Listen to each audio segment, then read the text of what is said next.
குறைந்த விலை நிறைந்த தரம் தங்கள் தேவைகள் அனைத்தும் ஒரே இடத்தில். ஜெயச்சந்திரன். உங்கள் பசியார எங்கள் ருசி பேசும்.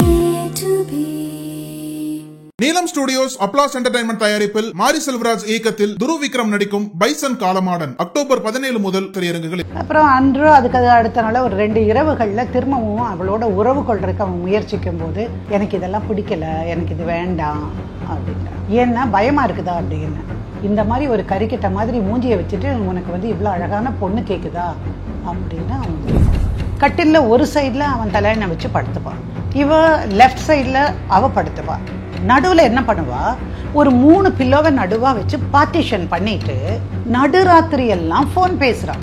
இவன் என்னை எப்போ பார்த்தாலும் சந்தேகப்படுறான், இவன் ஓயாத என்னை செக்ஸ் கேட்குறான், நான் நியூடா இருந்து ஃபோட்டோ எடுத்து அவனுக்கு அனுப்பணும்னு சொல்கிறான்.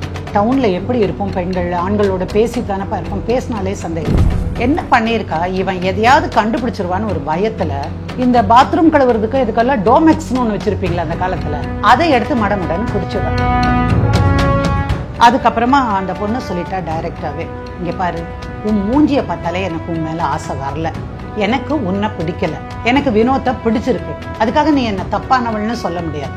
ஸோ நாங்கள் என்ன பண்ண இதெல்லாம் கேட்டதுக்கப்புறம், இல்லை மேடம், இன்னொருத்தர் தொட்டவங்களோட என்னால் தொடக்கூட முடியாது மேடம், நான் மனசு ரொம்ப இறுகி போச்சேன், எனக்கு வாழ்க்கையில் பற்றே இல்லை, எனக்கு வேண்டாம்.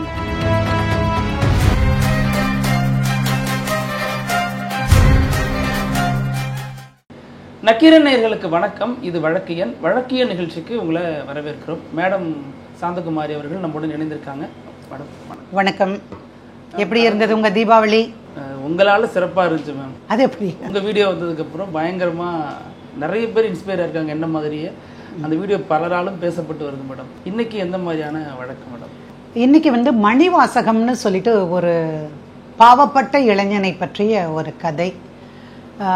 இந்த ஸ்டோரி நடந்து 2012-13 அந்த வாக்கில் இருக்கும்னு நினைக்கிறேன். மணிவாசகன் பெண் பார்த்து பெற்றோர்களுடைய சம்மதத்தோட, அவங்க பெற்றோர்களுடைய சம்மதத்தோட அப்படி தான் கல்யாணம் பண்ணுறாரு. பொண்ணும் நல்லா இருக்கு, இவரும் கொஞ்சம் கருப்பாக இருப்பார். கருப்பாக இருந்தாலும் என்ன, ஒரு களையாக இருக்கிற முகம்னா ஏற்றுக்கலாம் தானே அப்படின்னு நினச்சி ஏற்றுருக்குன்னு எல்லாருமான்னு நினச்சாங்க. கல்யாணம் நடந்தது. கல்யாணத்துக்கு இவங்கனால என்ன முடியுமோ அதை பொண்ணுக்கு போட்டாங்க. பொண்ணு வீட்டில் என்னென்ன பண்ணணுமோ அதையெல்லாம் கொடுத்தாங்க. ஆனால் இதில் 2 பேருமே பேரம் பேசிக்கவில்லை. நீங்கள் இது செய்யணும்னு கேட்கல, நான் இது கொடுக்குறேன் உங்களுக்கு போதுமான அவங்களும் கேட்கல, எதுவுமே இல்லை. என்ன விஷயம்னா 2 பேரும் திருமணம் செய்து கொண்டு தம்பதிகளாக சந்தோஷமாக வாழ வேண்டும். இதுதான் அவங்களுக்கு அடிப்படையாக இருந்து 2 வீட்டுக்கும். கல்யாணத்தன்னைக்கே பார்க்குறாரு, நிச்சயத்துக்கும் போதோ அல்லது பொண்ணை அழிச்சிட்டு வரும்போதோ ஒரு பெரிய ஒரு துள்ளல், ஒரு நாணம், ஒரு கிளுகிழுப்பு, இதெல்லாம் பொதுவாகவே பெண்களுக்கும் இருக்கும் ஆண்களுக்கும் இருக்கும் திருமணத்தை நோக்கி செல்லுகிற பொழுது.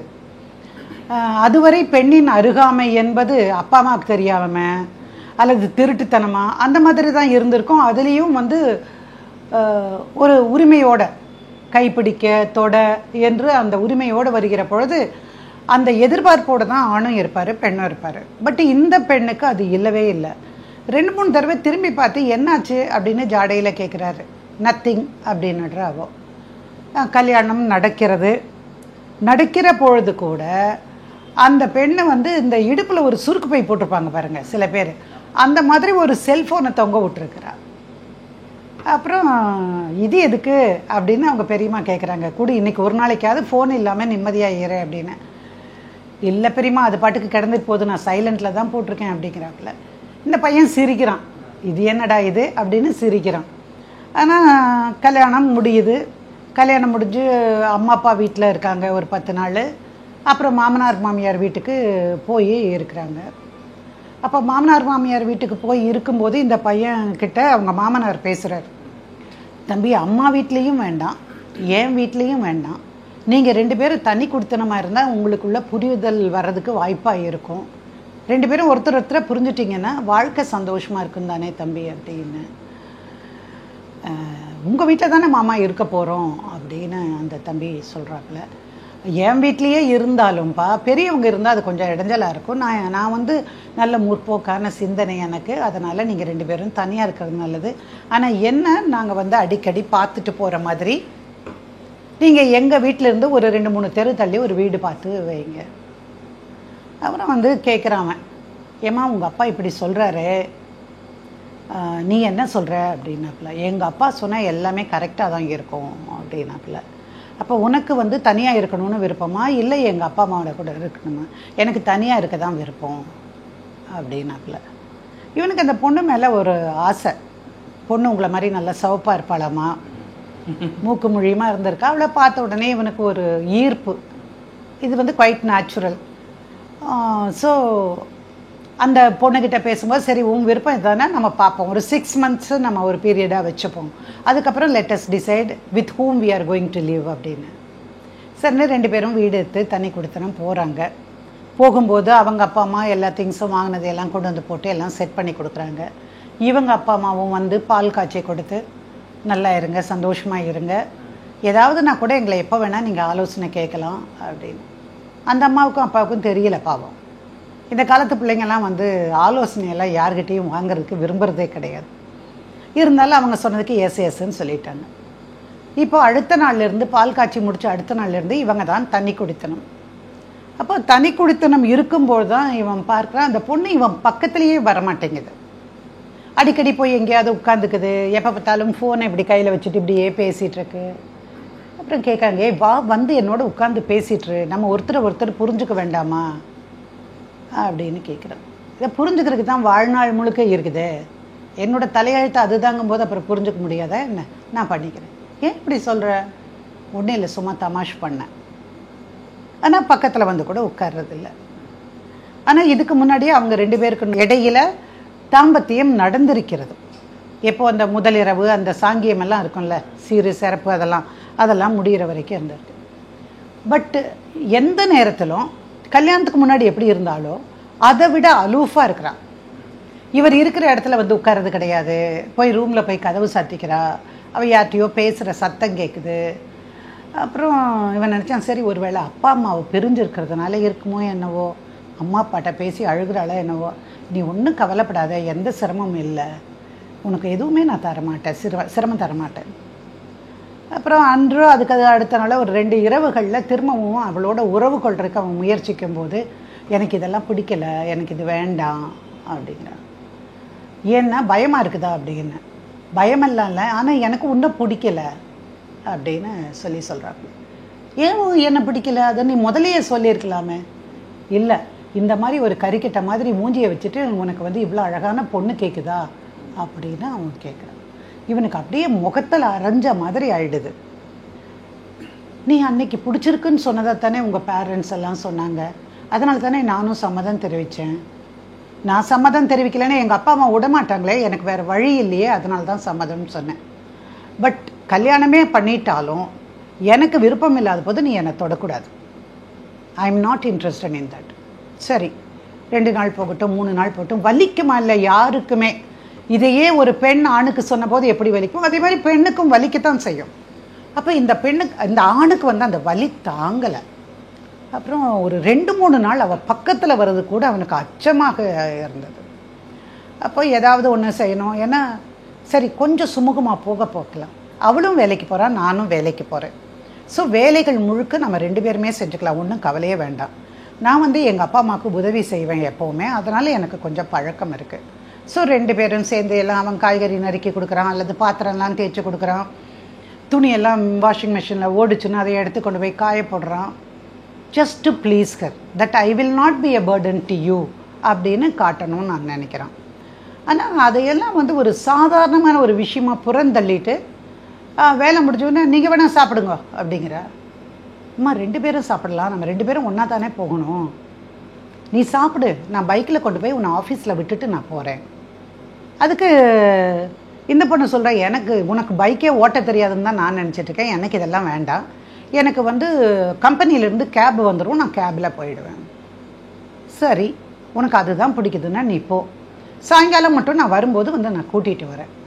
என் ஆஃபீஸ் பக்கமே நீ தலை வச்சு கூட படுக்க வேண்டிய அவசியம் இல்லை, நான் இத்தனை நாள் எப்படி இருந்தனோ அப்படி தான் இருப்பேன். அப்படி கேட்க சம்மட்டியால் வந்து வீசுகிற மாதிரி இருக்குது அவனுக்கு ஒவ்வொரு தடவையும். கொஞ்சம் அன்பாக பேசேம்மா அப்படின்னு. உங்ககிட்ட எப்படி எனக்கு அன்பு வரும், எனக்கு தான் வரலன்னு அன்னைக்கே சொல்லிட்டேன்ல, நீ புரிஞ்சுக்கோ முதல்ல, என்னை கஷ்டப்படுத்தாத அப்படின்னு சொல்கிறா. கார் வருது, காரில் ஏறி போய்டுறான். நைட்ஸ் வரும்போது அவனுக்கு நிறைய மனசுக்குள்ளற உளைச்சலாக வருது. கட்டிலில் ஒரு சைடில் அவன் தலையணை வச்சு படுத்துப்பான், இவ லெஃப்ட் சைடில் அவள் படுத்துப்பாள்.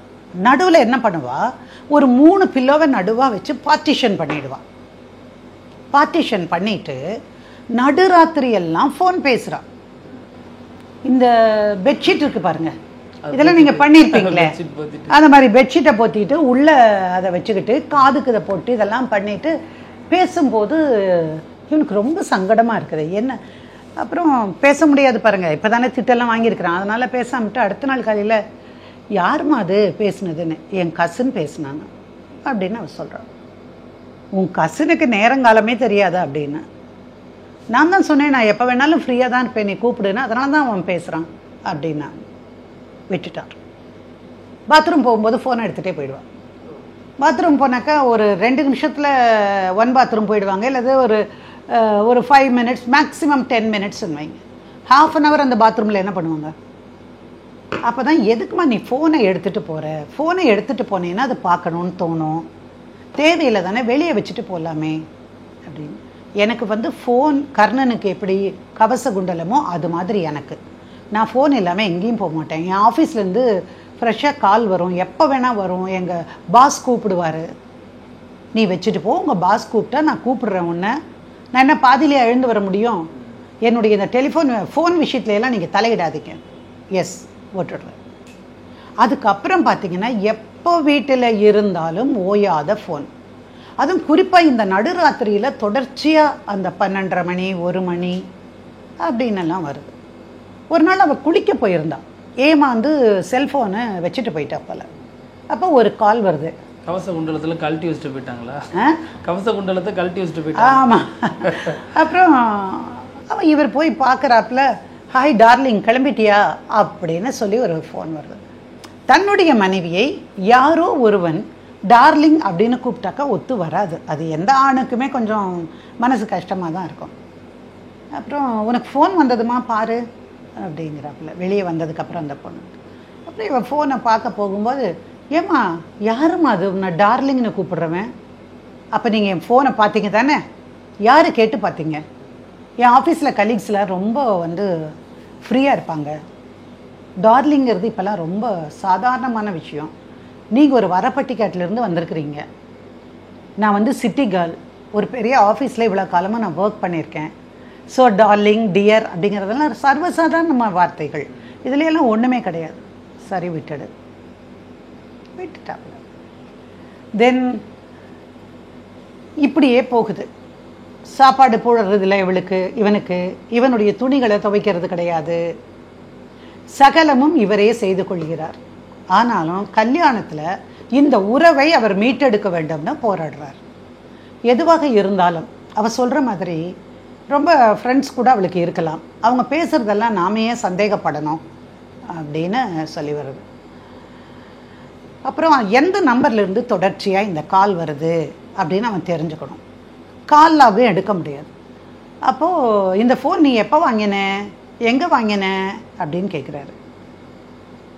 உங்களுக்கு எதுக்குங்க அதெல்லாம்? It is my personal thing. ஒருத்தருடைய ஃபோனை பார்க்குறத விட அநாகரிகமான ஒரு விஷயம் ஒன்றுமே கிடையாது தெரியுமா? எஸ் போட்டுடு. எதுவுமே தெரியல. அப்புறம் ரொம்ப நாள் கழித்து தான் அவன் கண்டுபிடிக்கிறான் யாரோட என்ன காலுன்னு. இவன் நம்பர் தெரியும் இல்லையா? அப்போது அந்த எந்த வோடாஃபோனோ அல்ல எந்த ஃபோனோ அந்த கம்பெனியில் இங்கே இருக்கக்கூடிய பிரான்ச்சுக்கு போய் இதில் பார்த்து இது யார் பேரில் இருக்குது இந்த நம்பர்னு தெரிஞ்சுட்டான். தெரிஞ்சால் அது வினோத்னு ஒரு பையன் பேரில் இருக்கு. அப்புறம் அன்றைக்கி வந்த உடனே கேட்குறான், ஆமாம் இந்த ஃபோன் உனக்கு வினோத் தானே வாங்கி கொடுத்தான் அப்படின்னு. ஒன்று அவன் முகத்தில் அறிஞ்ச மாதிரி ஆயிடுது அவளுக்கு. ஏன் நீ சிஐடி வேலை பார்க்குறியா? சிஐடி வேலையா? வினோத் ஃபோன் தானேன்னு கேட்டேன், ஆமான்னு சொல்லு இல்லைன்னு சொல்லு, அதை விட்டு எதுக்கு சிஐடி வேலைன்னு சொல்கிற அப்படிங்கிறப்ப என்ன பண்ணுறான், கூப்பிட்றான் அவங்க அப்பா அம்மாவை கூப்பிட்டுட்டு இந்த மாதிரி நடுராத்திரியில் ஃபோன் வருது, டார்லிங்கிறான் டியருங்கிறான், எங்களுக்குள்ள உறவே அத்து போச்சு, அந்த கல்யாணம் ஆகி முடிஞ்ச உடனே முதலிரவுன்னு சொல்கிறதோட எல்லாம் முடிஞ்சு போச்சு, எனக்கு இது சரியாக தோணலை மாமா, நீங்கள் உங்கள் பொண்ணுக்கு கூப்பிட்டு நீங்கள் அட்வைஸ் பண்ணுங்கள். அப்பா நான் உங்ககிட்ட தனியாக தான்ப்பா பேசணும், நீ வாப்பா அப்படிங்கிற. அப்பாவும் அம்மாவும் ரூம்குள்ளே போய் பொண்ணோட பேசுகிறாங்க. இவன் என்னை எப்போ பார்த்தாலும் சந்தேகப்படுறான், இவன் ஓயாத என்னை வந்து செக்ஸ் கேட்குறான், நான் நியூடாக இருந்து ஃபோட்டோ எடுத்து அவனுக்கு அனுப்பணும்னு சொல்கிறான், இவனுக்கு நாகரிகமே தெரியலை, டவுனில் எப்படி இருப்போம் பெண்கள் ஆண்களோட பேசித்தானப்பா இருப்போம், பேசினாலே சந்தேகப்படும். எப்போவுமே அப்பா அம்மாவுக்கு பொண்ணு பேசுகிறது தான் கரெக்டாக தோணும். அப்புறம் வினோத் தான் ஃபோன் வாங்கி கொடுத்தானான்னு கேட்குறாங்க. யார் அந்த வினோத்தா அப்படின்னு சொல்லிட்டு வெளியே வந்து அவங்க அப்பா கேட்குறாரு, தம்பி வினோத்தும் என் பொண்ணும் ஒரு 10 வருஷமாக ஒரு கம்பெனியில் வேலை செஞ்சாங்கப்பா, அவன் என் வீட்டுக்கெல்லாம் வந்திருக்கிறான், நீங்கள் தப்பாக நினைக்கிறதுக்கு ஒன்றுமே இல்லை. மாமா தப்பாக எதுக்கு மாமா நினைக்கணும், இப்போ என் முன்னாடி கால் வந்தது, ஹாய் வினோத் அப்படின்னு நீ என்னை பேசலாம், என் ஹஸ்பண்ட் பக்கத்தில் இருக்காங்க இன்ட்ரடியூஸ் பண்ணிக்கிறியா அப்படின்னு கேட்கலாம், ஒரு நாளைக்கு டீ சாப்பிட காஃபி சாப்பிடன்னு போகலாம், ஒரு சினிமாக்கே போகிறோம் எல்லாரும் சேர்ந்து போகலாம். ஆனால் போன வாரம் உங்கள் பொண்ணு அவனோட சினிமாவுக்கு போயிருக்கா அப்படின்னு அவன் சொல்கிறான். உனக்கு எப்படி தெரியும்?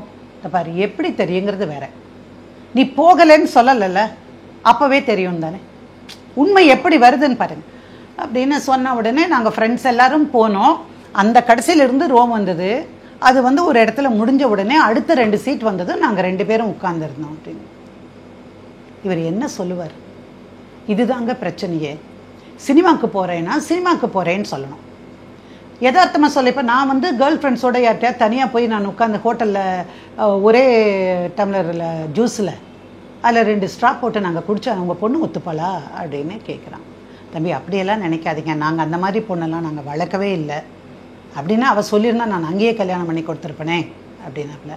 மாமா இந்த பேச்செல்லாம் வேணாங்க மாமா, நீங்கள் தயவு செய்து நடந்தது நடந்தாச்சு, சந்தேகம் இல்லாமல் இருக்கணும்னா அந்த ஃபோனை வந்து தூக்கி எறிய சொல்லுங்கள், எனக்கு மனசுக்கு பிடிக்கலை அப்படின்னு சொல்லிட்டு தன்னோட தானே விலைக்கு கொடுத்து ஒரு ஃபோனை வாங்கி அந்த பொண்ணுக்கு கொடுக்குறான். இப்போ அந்த மாதிரி வாங்கும் போது என்ன ஆயிடுது, இவனுக்கு அதில் ஆக்சஸ் கிடைக்கிது. ஆப் ஏற்றி வச்சிருவாரு. ஆப் ஏற்றி வச்சாரோ இல்லை அவர் பேரில் வந்து பில்லு போடுறதுக்காக அதை இது பண்ணால, பில் அனுப்புறதுக்கான இடம் வச்சாரோ, கால்லாகு கேட்கறதுக்கு வர்றதுக்கு வழி பண்ணாரோ, எனக்கு இந்த வித்தையெல்லாம் தெரியாது தம்பி, ஏதோ இருக்குது அந்த அடிப்படையில் தெரிஞ்சுக்கிறாங்க. அப்போ அந்த 1 மாதம் முடியும் போது கால்லாக் கேட்டு வாங்குறாப்புல. வாங்கினா பார்த்தா அடிக்கடி பேச்சு இருக்குது. அப்புறம் திடீர்னு ஒரு நாள் பார்த்தா சாட்டர்டே சண்டே நாங்கள்லாம் டூர் போகிறோம், எங்கள் ஃப்ரெண்ட்ஸு நாங்கள் எல்லாருமே அப்படின்னாங்க. ஆஃபீஸ் கலீக்ஸோடு போகிறேன். ஆஃபீஸ் கலீக்ஸ் தானே, நானும் உன்னோட ஃப்ரெண்ட்ஸ் எல்லாம் இன்ட்ரடியூஸ் பண்ணிக்கலாம். உங்கள் அப்பா சொன்னார்மா, அன்னைக்கு நீங்கள் ஃப்ரீயாக எடுங்க மாப்பிள்ள, எல்லாரையும் ஃப்ரெண்ட்ஸாக நினைங்க மாப்பிள்ளன்னு சொன்னார், I just want to be friends with you, correct தானுங்களே அப்படின்னு சொல்லிட்டு இவர் கூப்பிட்றாரு. அதெல்லாம் கிடையாது, நாங்கள் எல்லாருமே டிக்கெட் புக் பண்ணியாச்சு. எது இங்கே சென்னையிலேருந்து பாண்டிச்சேரி போகிறது ஒரு பெரிய விஷயமா, அதுக்கு டிக்கெட்டெல்லாம் தேவையில்லை, நான் கார் எடுத்துகிட்டே வரேன். இல்லை, யாரும் யாரோட ஒய்ஃபையும் கூட்டிகிட்டு வரல, யாரும் யாரோட ஹஸ்பண்டும் கூட்டிகிட்டு வரல, எங்கள் கலீக்ஸ் மட்டும்தான் போகிறோம். சரி, எத்தனை பேர் போகிறீங்க? ஒரு நம்பரை சொல்கிறேன். விட்டுட்டார். சரி போயிட்டு வா, பத்திரமா போயிட்டு வா, ஏதாவதுன்னா போய் சேர்ந்த உடனே நீ ஃபோன் பண்ணு எனக்கு, ஏன்னா எனக்கு எத்தனை மணிக்கு நீ போய் சேர்றேன்னெல்லாம் தெரியணும். இப்படி எல்லாம் சொல்லி அனுப்பிடுவார். அதுக்கப்புறம் அந்த சனி ஞாயிறு சொல்லி நான் போயிட்டு வான்னு சொல்லிட்டாரு. அந்த வெள்ளிக்கிழமையே இவர் வந்து அந்த ஆஃபீஸ்க்கு போயிருக்கார். எந்த ஆஃபீஸ்க்கு? இவ வேலை செய்கிற ஆஃபீஸ்க்கு போயிருக்காரு. போயிட்டு இவளை வந்து கேட்டிருக்காரு, எங்கள் மேடத்தை தான் பார்க்க வந்தேன் அப்படின்னு சொல்லியிருக்காரு. ஐயோ சார், அவங்க கிளம்பிட்டாங்களே சார், இன்றைக்கி மத்தியானமே அவங்களும் அவங்க ஃப்ரெண்டும் வந்து பாண்டிச்சேரி போகிறேன்னு சொல்லியிருக்காங்க சார். அதனால் ஏன் நீங்களும் சேர்ந்து போயிருக்க வேண்டியது தானேப்பா, இதனப்பா ஜாலியாக போக வேண்டியது தானே, சாட்டர்டே சண்டே லீவு தான்.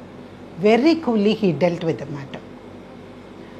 அப்போது அவங்க சொல்கிறாங்க, இல்லை சார் எங்களுக்கு இங்கே வேலையே கிடைக்குது, அவங்களுக்கு எப்படி பர்மிஷன் கிடைச்சதுன்னு தெரியல, அவன் கதையை சொல்கிறான், வாங்க சார் காஃபி சாப்பிட்லாம், நாங்கள் உங்களை எல்லாம் சந்திக்கணும்னு நினச்சோம் சார். அப்புறம் தான் தெரியுது வினோதும் இன்னும் ரொம்ப நாளாகவே அந்த ஆஃபீஸில் இருக்காங்க. ஸோ தன்னிடம் சொன்னதில் கலீக்ஸ் எல்லாரும் நாங்கள் போகிறோம் அப்படின்னு சொன்னது போய் இவங்க 2 பேருக்கு தான் போயிருக்காங்க. ஆனால் ஒரு கணவனோட நிலையிலிருந்து அதை யோசிச்சு பாருங்கள். நம்ம மனைவி இந்த மாதிரி இன்னொருத்தரோட அங்கே போய் இருக்கா அப்படின்னு சொன்னால் அவரால் முடியலை உண்மையிலேயே. திரும்ப வந்து அவங்க அப்பா அம்மாட்ட சொல்கிறான், அப்பா இந்த மாதிரி எல்லாம் நடந்துட்டுருக்கு. நடுவில் நான் வந்து எங்கள் மாமனார் மாமியாரையும் கூப்பிட்டு வச்சு தான் நான் பேசினேன். பட் அவங்க ஏதோ இது ரொம்ப சகஜமான விஷயம் போகிற சொல்கிறாங்க. பட் எனக்கு அது சரியானதாக தெரியலை. அவ்வளவு ரகசியமான ஒரு உறவு இருக்குமானால் அது நேர்மையான உறவாக இருக்க முடியாது. எனக்கும் ஃப்ரெண்ட்ஸ் இருக்காங்க, கூப்பிட்டா கூட இதை பாரு என் ஒய்ஃப் கிட்ட பேசுன்னு சொல்லலாம், இல்லை அவங்கள கூட்டிகிட்டு வந்து நான் இன்ட்ரடியூஸ் பண்ணலாம் இது ஃப்ரெண்டுன்னு. அதுதான் கரெக்டாக இருக்கும், இது சரியா இல்லை அப்படின்னு. அப்புறம் ஒரு நாள் இதை பற்றி பேசிகிட்டு இருக்கும்போது அவங்க தம்பிக்கிட்டேயும் சொல்கிறார்.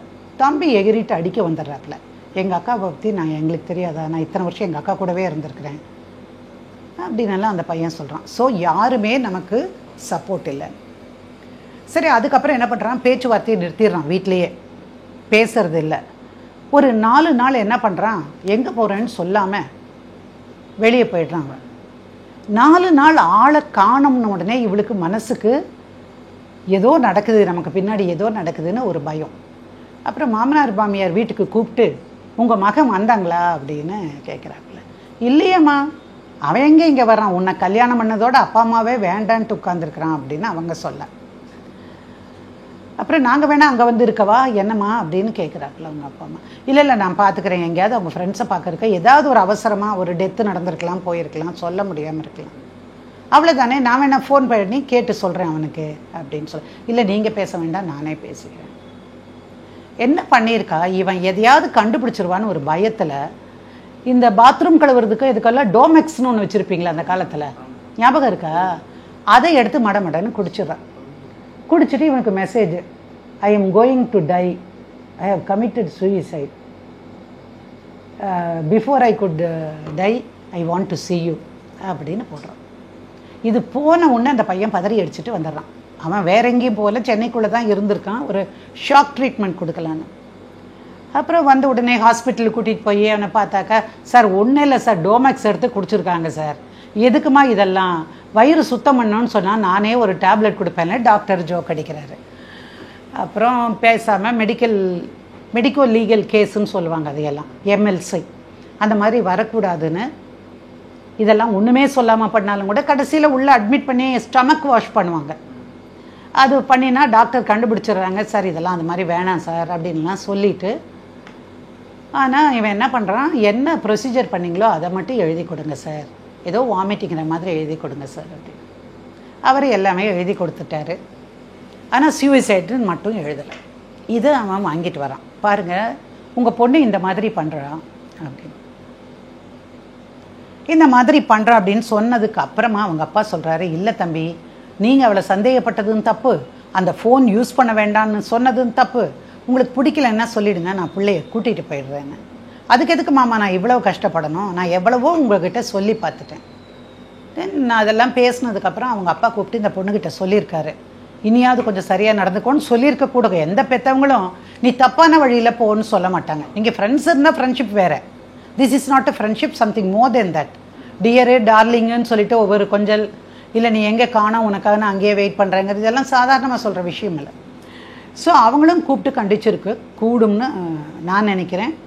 அதுக்கப்புறமா அந்த பொண்ணு சொல்லிட்டா டைரெக்டாகவே, இங்கே பாரு, உன் மூஞ்சியை பார்த்தாலே எனக்கு உன் மேலே ஆசை வரல, எனக்கு உன்னை பிடிக்கலை, எனக்கு வினோத்தை பிடிச்சிருக்கு, அதுக்காக நீ என்னை தப்பானவள்னு சொல்ல முடியாது. அவன் என் ஃப்ரெண்டு, அவனுக்கு என்னை பற்றி உள்ளும் புறமும் எல்லாமே எனக்கு தெரியும், என்னை பற்றி எனக்கு அவனை பற்றி தெரியும், அதனால் நான் ஃப்ரீயாக அவங்களோட பேசுவேன்.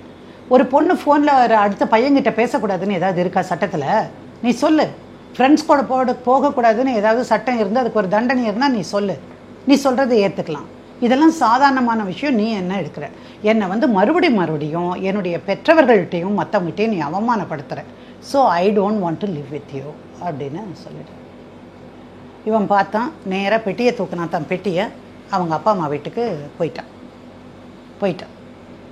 இவன் நினச்சா கோவத்தில் போயிருக்கா, ஒரு 4-5 நாள் அல்லது 1 வாரம் 10 நாளில் வந்துடுவான்னு நினச்சிட்டான். திரும்பியே வரல.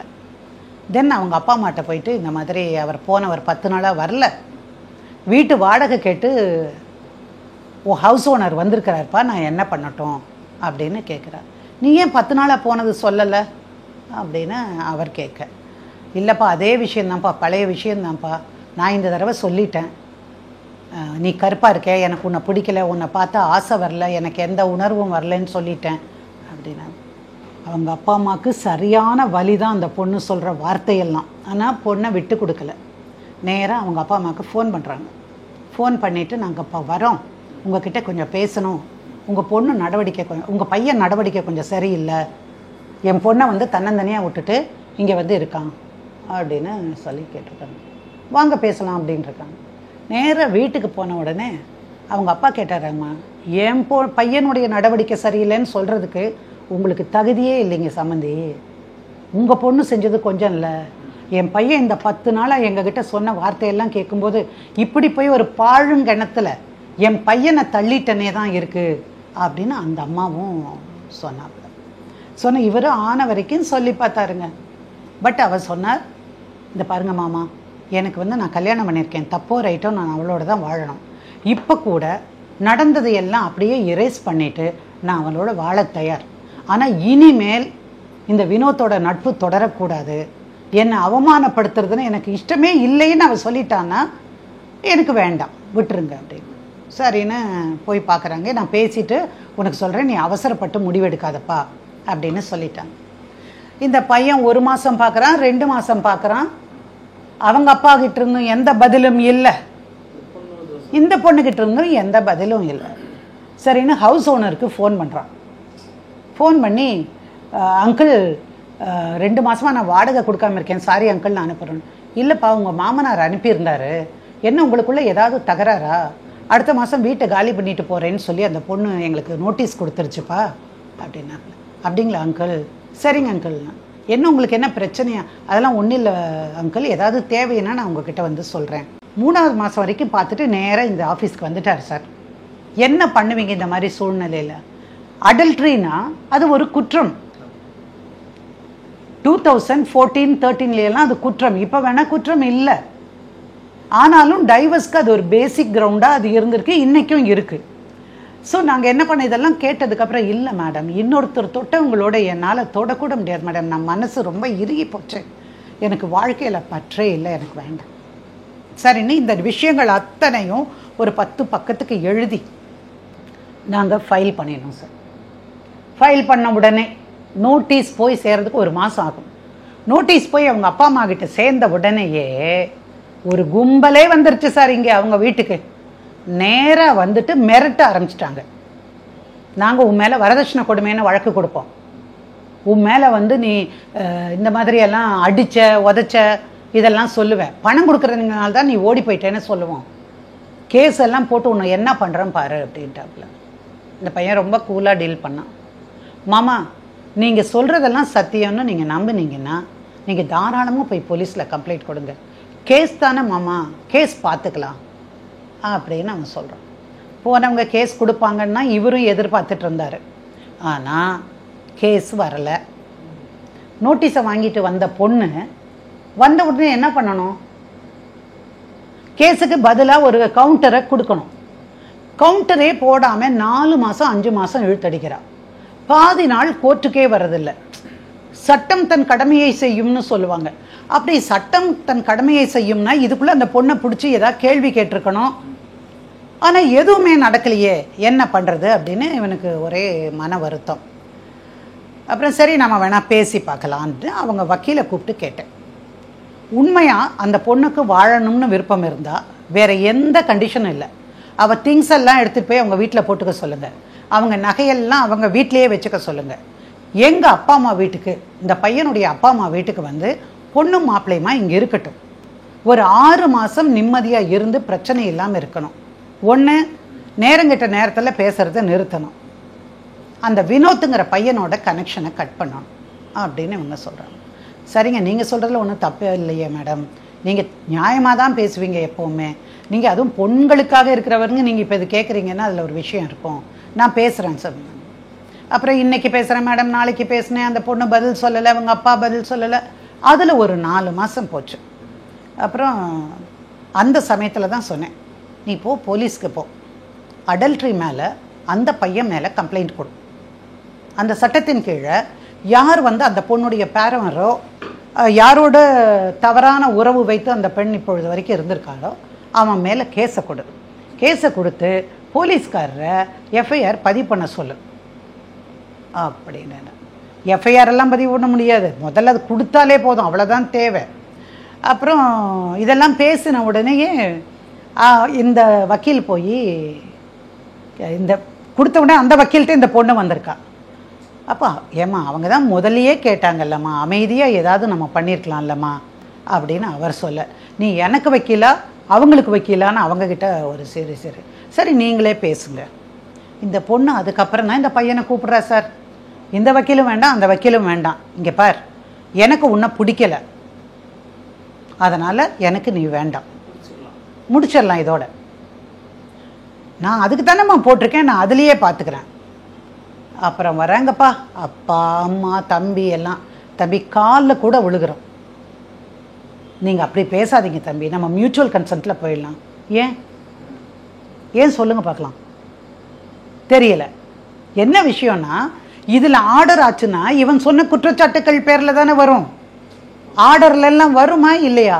அப்படி வந்தால் இன்னொரு கல்யாணம் பண்ண முடியாது, அதனால் இது வேண்டாம், மியூச்சுவல் கன்சென்ட்டில் வாங்க அப்படி.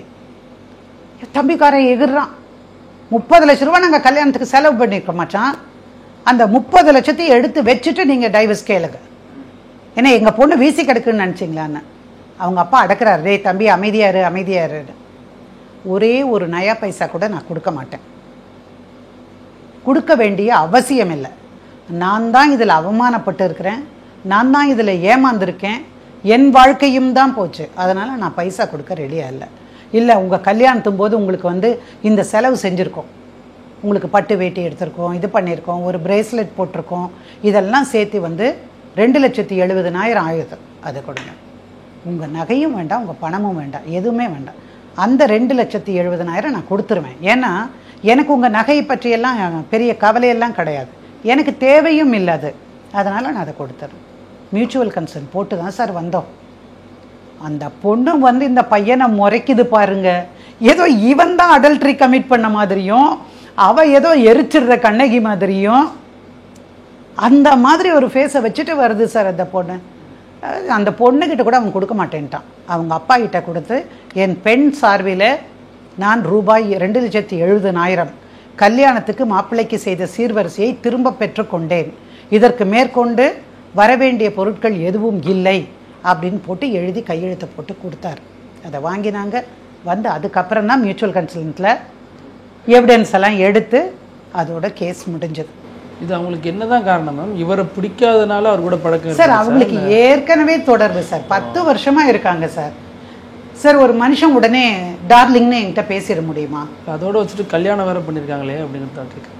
அவங்க அப்பா அம்மா வேற ஜாதின்னு விட்டுருக்கலாம், நமக்கு தெரியாதல்ல, அப்பா அம்மா சொல்லுவாங்களா அதெல்லாம். ஆனா என்னன்னா எந்த ஒரு ஆண்மகனும் அடுத்த பெண்ணை கூட இருக்கிறவள டார்லிங்னு தினம் சொல்லிட போறது, தோள் மேல கையை போட்டு காஃபிக்கு கூட்டிட்டு போறது இல்லை, ஆஃபீஸாவே இருக்கட்டும் சார். நீங்க கவனிச்சிங்கன்னா போவாங்க எல்லாம், 1 2 அப்படியே 4 5 பேர் சேர்ந்து போவாங்க. 2 பேர் சேர்ந்து போனா கூட அதுல இந்த அந்யோன்யத்தை நீங்க பார்க்க முடியாது sir, unless it is something else. So இதுதான் காரணம், அவளுக்கு அவனை பிடிக்கிறதுக்கு முக்கியமான காரணம் அவளுக்கு வினோத்தை அதிகமாக பிடித்திருந்தது. நான் ஏன் இதை சொல்றேன்னா, இந்த வழக்கு நான் சொன்னதுக்கு காரணம் முழுக்க முழுக்க ஒரு பெண்ணுக்கு விருப்பம் இல்லாத போது நீ கல்யாணத்தில் போயிருக்க கூடாது. நீ உறுதியாக உன்னுடைய அப்பா அம்மாட்ட சொல்லியிருக்கணும், இல்லை நான் வினோத்தை தான் கல்யாணம் பண்ணிப்பேன், நீ வினோத்தை கல்யாணம் பண்ணி வைக்காட்டி கூட பரவாயில்லை, நான் எந்த பையனையும் கல்யாணம் பண்ணிக்க மாட்டேன்னு சொல்லியிருக்கலாம். கல்யாணத்தில் ஒப்புக்கொண்டு மணவரையில் உட்காந்து தாலி கட்டி அதற்கப்புறம் இரவும் நடந்து இத்தனைக்கும் பிறகும் நீ செய்கிற இந்த விஷயமானது ஒட்டுமொத்த ஏமாத்திருக்க அப்படின்னு அர்த்தம். அது ஆணும் செய்யக்கூடாது பெண்ணும் செய்யக்கூடாது. உனக்கு பிடிக்கலையா கல்யாணத்துக்கு முன்னாடியே சொல்லிட்டு நான் இவனை கட்டிக்க மாட்டேன், நீ எத்தனை மாப்பிள்ளை பார்த்தாலும் நான் கட்டிக்க மாட்டேன்.